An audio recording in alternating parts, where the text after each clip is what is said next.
ओम शांति। आत्मिक साहस या बाबा जो कहते हिम्मत का कदम, ये क्या है ना? बाबा की समझ से थोड़ा समझते हैं। मान लीजिए माइंड की भाषा में कुछ गलत है ना? कोई संस्कार हम कहते हैं वो गलत है और वो कर्म में आ गया। पुराना संस्कार है, कोई कड़ा संस्कार है, वो कर्म में आ गया। तो कर्म में आने के बाद जो कर्म से साक्षी हो सकता है वही उस कर्म की, उस संस्कार की फ्रीक्वेंसी को कम कर सकता है, क्योंकि वो संस्कार बार बार आ रहा है कोई भी कर्म में।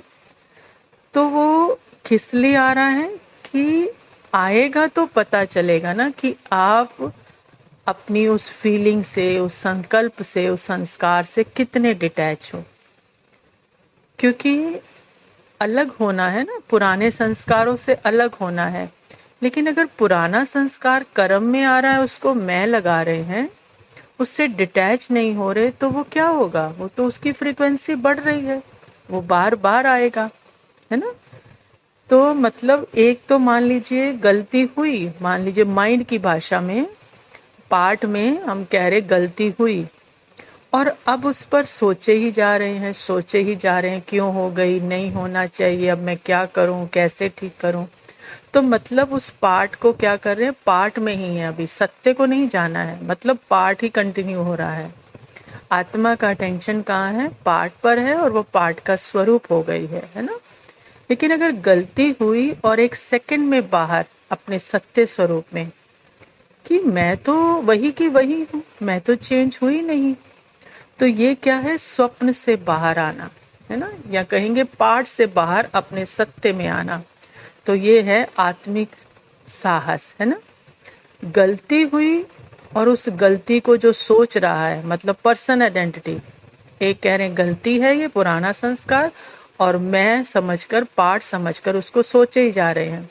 तो दोनों से साक्षी हो जाना है, मतलब एक लेयर के बाद दूसरी लेयर में नहीं जाना। तो पार्ट को देख रहे हैं, एक्शन को या कर्म को देख रहे हैं, माना झूठ को देख रहे हैं, क्योंकि वो स्क्रिप्ट का पार्ट है ना? तो स्क्रिप्ट के अच्छे बुरे की भाषा से बाहर निकलना है और उस कर्म से अपनी पहचान नहीं बनानी, मतलब मैं मेरा नहीं लगाना, एकदम न्यारे मैं हूं ही बाबा के साथ, है ना? जो एक्शन में हुआ उससे न्यारे, तो कहेंगे हिम्मतवान आत्मा, है ना? क्योंकि पार्ट में आना और उसके उसमें जो है ऊपर नीचे तो होगा ना, तो वो ऊपर नीचे होना मतलब ताकि सत्य जो साइलेंस आत्मा है वो देख सके कि कितना जल्दी और साफ एकदम बाहर निकलते हो, मैं मेरा लगाए बिना। जैसे मक्खन से बाल कहते हैं ना, कि कुछ हुआ कर्म में, स्क्रिप्ट अनुसार कुछ हुआ, एक्शन में कोई आया, कोई कर्म, कोई संस्कार, एकदम उससे न्यारे, है ना? तभी तो अपनी पावर का पता चलेगा। मन अच्छी बुरी दोनों भाषा बोल रहा है, लेकिन कर्मों से अतीत, मतलब अच्छे बुरे के भान से परे, मैं डेड साइलेंस, है ना? तभी तो कहेंगे हिम्मत का कदम। इस कदम पे फिर बाप की पदम गुना मदद है, क्योंकि जब हद का बन गए मैं, पुराना संस्कार, मेरी गलती, तो बाबा कैसे मदद करेगा ना? लेकिन जब स्वरूप बने बिना एकदम न्यारे, तो बाबा की फ्रीक्वेंसी पे फिर वो जो पुराना संस्कार है उसकी फ्रीक्वेंसी कम होगी और वो धीरे धीरे मर्ज होगा। जैसे ब्रह्मा बाप के लिए बोलते ना बाबा कि इससे गलती भी हो जाएगी तो उसका जिम्मेवार बाबा है, मैं हूँ, शिव बाबा ने कहा ना। तो ब्रह्मा बाबा ने किस हद तक अपने एक्शन का भी सरेंडर किया, जो हुआ एक भी चीज को मैं नहीं लगाई कि स्क्रिप्टेड पार्ट है, मैं इससे न्यारी, डेड साइलेंस, बस बाबा के साथ। तो मतलब कोई रिस्पॉन्सिबिलिटी नहीं ली, अच्छे की नहीं, बुरे की नहीं, पार्ट से एकदम न्यारा रहा कि जो बाबा कराए बस वही। तो ये हिम्मत चाहिए, है ना? जब ये हिम्मत होगी, अच्छे से नहीं, बुरे से नहीं, पूरे पार्ट से न्यारे, तो बाबा की फ्रीक्वेंसी पे, फिर बाबा की फ्रीक्वेंसी से, बाबा की वाइब्रेशन से वो पुराना संस्कार मर्ज होगा।